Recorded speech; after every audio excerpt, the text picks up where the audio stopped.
बहुत बहुत स्वागत है दोस्तों आप सबका आपके अपने चैनल पर। लक्ष्मी नारायण राजयोग की जो सीरीज चल रही है उसमें हमने तुला लग्न को समझ लिया है। पिछला चैप्टर यानी 195 तुला लग्न के बारे में था। आज हम बात करने वाले हैं वृश्चिक लग्न के बारे में, जिसके अंदर इस लक्ष्मी नारायण राजयोग को चेक करेंगे होता है कि नहीं होता है, क्या स्थितियां होती है, कौन कौन सी जगह पर या कौन कौन से भावों में कौन कौन सी चीजें ध्यान में रखते हुए हमें इसको कंसीडर करना है, किस प्रकार का ये लाभ देगा या कहाँ होने पर नुकसान हो सकता है, वो सारी चीजें चलिए जल्दी से शुरू कर लेते हैं। लक्ष्मी नारायण राजयोग वृश्चिक लग्न में।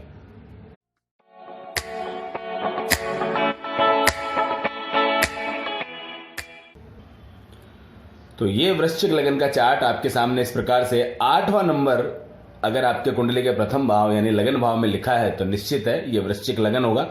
ये सब जानकारियां आप समझ ही गए होंगे, तो अपनी अपनी कुंडली चेक कर लीजिए। वृश्चिक लगन वाले आज इस बारे में पूरी तरह से समझ जाएंगे कि ये किस प्रकार से स्थिति होगी।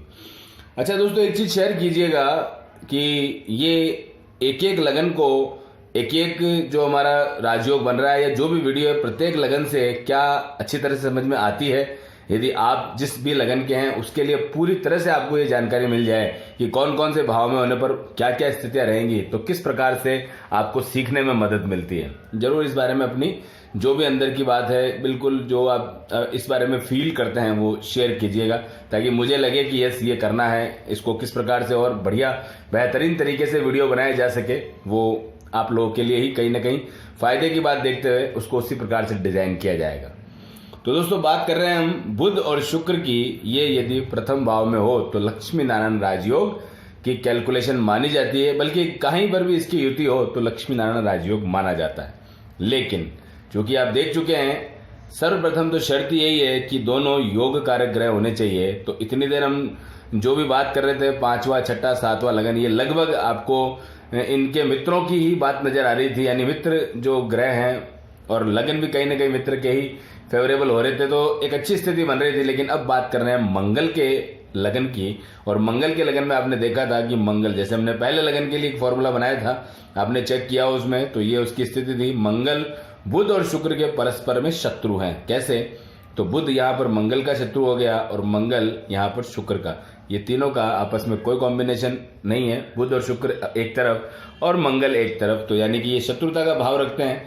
जहां बैठेंगे, जहां देखेंगे, जहां से भी इनका प्लेसमेंट कंसीडर होगा, निश्चित तौर पर नुकसान देंगे।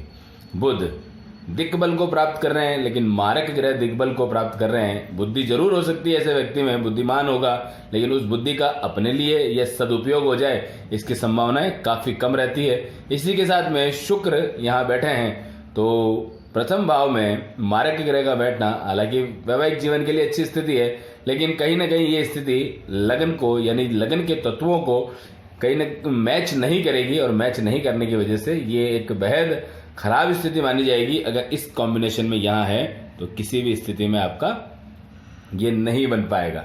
ये एक जनरल नॉलेज है या जनरल जानकारी है कि हम सब समझते हैं कि इस लगन के लिए इन दोनों का ही महत्व तो खराब है, तो फिर बाकी सब जगहों पर निश्चित तौर पर अच्छी स्थिति तो नहीं मानी जाएगी, लेकिन फिर भी हम गुंजाइश ढूंढेंगे कि शायद कहीं पर अच्छा लाभ मिले, तो उसकी कहीं ना कहीं फायदेमंद स्थिति हो सकती है।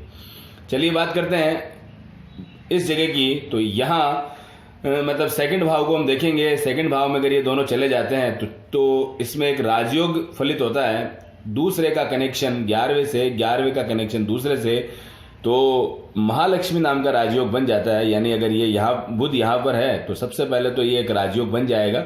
लक्ष्मी नारायण राजयोग नहीं कहलाएगा, लेकिन धन के मामले में एक अच्छी स्थिति है। और दूसरे नंबर पर शुक्र अगर यहाँ होते हैं तो कुछ मामलों में फायदा हो सकता है, जैसे लुकिंग, आपकी वॉइस, कम्युनिकेशन स्टाइल, ये शुक्र के पास में नेचुरल चीजें हैं। हालांकि रहेंगे मारक ही, लेकिन कुछ मामलों में यानी ये जो आज बेसिक है, जिनके बारे में हम कई बार पर्सनैलिटी डेवलपमेंट कोर्स करने जाते हैं लोग कि हाँ हम कुछ सीखें अच्छा सा, और अगर यहाँ पर ये इस तरह की ग्रह बैठ जाएं तो ये शुभ ग्रहों की श्रेणी में यहाँ आपको वॉइस के मामले में और लुकिंग के मामले में बेहद अच्छा फायदा कर सकते हैं। तो कुछ मामले जिनके अंदर आज होड़ चल रही है, चाहे लुकिंग हो चाहे मीडिया सेक्टर हो, तो इस प्रकार के क्षेत्रों में बंदे को एक नेचुरल चीज मिली हुई है, तो उसका कहीं ना कहीं वो फायदा लेना जरूर चाहेगा।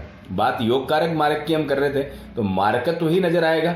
लेकिन ये जो सब चीजें साथ में मिली है तो उस मारकत्व को कम करके, यानी मारकत्व कम हो करके कुछ बेनिफिट्स जीवन में मिल सकते हैं जो कि नेचुरल है, जो कि जन्मजात ही इंसान को मिल जाते हैं। तो हालांकि बन नहीं रहा है यहाँ पर, लेकिन मैंने आपको दूसरे एडवांटेज और डिसएडवांटेज बताए हैं कि यहाँ पर क्या चीज का हमको फायदा और नुकसान है। तो यहाँ पर दूसरा राजयोग बन रहा है जो कि महालक्ष्मी है, बाकी लक्ष्मी नारायण राजयोग कहीं से भी बनेगा नहीं। बात करते हैं यहाँ पर बुध और शुक्र का होने से, तो आप देख सकते हैं बुध ये और शुक्र आप देख सकते हैं ये और ये, यानी कि 7 और 12 घर का मालिक और आपका 8 और 11 घर का मालिक यहाँ बहुत ज्यादा मेहनत वाले घर में बैठा है। तो यहाँ पर तो जब अच्छा लगन हो, खुद का लगन हो या मित्र का लगन हो, तब भी नहीं बनता है, बहुत कम लाभ मिलता है। तो फिर शत्रु लगन में तो यहाँ कोई संभावना है ही नहीं। आइए बात करते हैं शुक्र का कारक भाव, यानी यहां होने पर निश्चित तौर पर सुख सुविधाओं में इंसान खेलता है। नेचुरली उसको सुख सुविधाएं मिलती ही मिलती है, भले ही कुंडली में मारक है, लेकिन सुविधाओं के मामले में बंदे को थोड़ा सपोर्ट जरूर मिलता है, क्योंकि कारक भाव का अर्थ यही होता है। तो शुक्र यहां होने से कुछ मामलों में अच्छा हो गया, सुख सुविधाओं के लिए वृद्धि हो गई। लेकिन बुध का अगर यहां होना है तो निश्चित तौर पर वो खराब है, और दोनों का कॉम्बिनेशन यहां पर कोई राजयोग न बना करके पूरी तरह से लक्ष्मी नारायण राजयोग को कैंसिल करने वाली स्थिति होगी। साथ साथ में आपको मैं जहां जहां ये बैठ रहे हैं उसकी कुछ कुछ चीजें बताता जा रहा हूं, ताकि आपको पता चले कि हाँ, लाभ तो कुछ है नहीं, हानि भी वो जिस लेवल की है वो है ही, बस खाली उसके कारकत्व का लाभ आप ले सकते हैं, जो कि एक अच्छी स्थिति बनती है। चलिए बात करते हैं 5वें भाव की, बुद्धि भाव, और साथ में दोनों के लिए उच्च और नीच होने जैसी स्थिति यहां पर नजर आती है।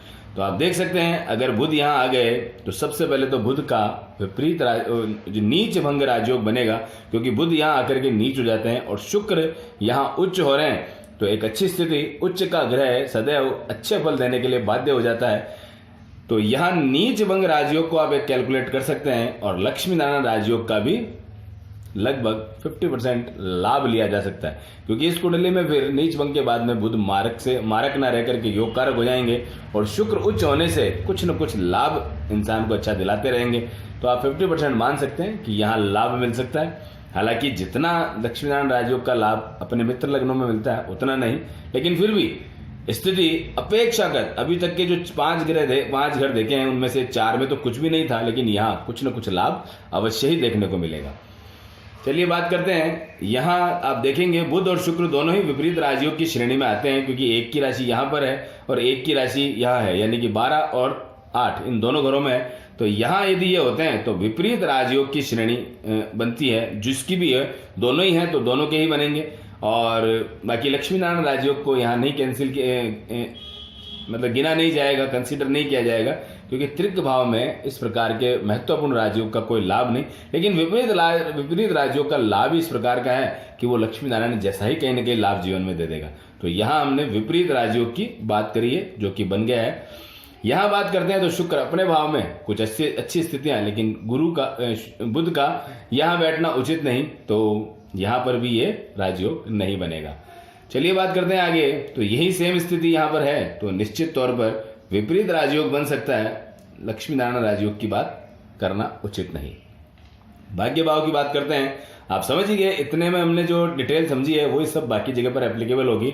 तो भाग्य भाव में दोनों ही यहां पर खराब होंगे, क्योंकि दोनों ही मारक है, तो किसी भी प्रकार से यहां पर इस योग का बनना संभव नहीं। बात करते हैं कुंडली के 10वें भाव में, तो ये व्यापार का भाव, बुध हालांकि व्यापार के कारक होते हैं, लेकिन इस कुंडली के अंदर जब ये मारक स्थिति लेकर के बैठे हैं तो उतना लाभ सदैव मिल ही नहीं पाएगा किसी भी स्थिति में, और शुक्र का यहाँ बैठना भी कहीं से उचित नहीं, इसलिए पूरी तरह से लक्ष्मी नारायण राजयोग को यहाँ पर नकारा जाएगा, जो कि एक अच्छी स्थिति नहीं। चलिए आज ये वाला घर मैं आप लोगों के लिए छोड़ देता हूं कि अगर यहाँ बुध और शुक्र दोनों होंगे तो क्या लाभ मिल सकता है, क्या हानि मिल सकती है, आप बताइएगा। हम बढ़ जाते हैं आगे। अगर यहाँ है तो वही विपरीत राजयोग की स्थिति, एक राजयोग आपका विपरीत राजयोग वाला जरूर बन सकता है, जो कि स्थिति है। शुक्र का ये फेवरेट हाउस है, शुक्र का एक कारक भाव है, इसलिए शुक्र यहाँ होकर के निश्चित है अच्छी स्थिति पैदा होती है। विपरीत राजयोग भी बन रहे हैं, दोनों ही लाभ साथ में मिल रहे हैं, और बुध के होने से भी कई मामलों में वृद्धि मिलेगी। तो दोस्तों ये 12 के 12 घरों में हमने जाना, 11वें घर को छोड़कर 11वां घर का हिसाब आपके लिए कि क्या होगा अगर यहाँ होंगे, तो किस प्रकार का लाभ मिलेगा, घाटा मिलेगा, वो आप जरूर देख करके चेक कीजिए। तो कैसा लगा ये वीडियो जरूर बताइएगा। मिलते हैं नेक्स्ट वीडियो में जब होगा आपके सामने धनु लगन।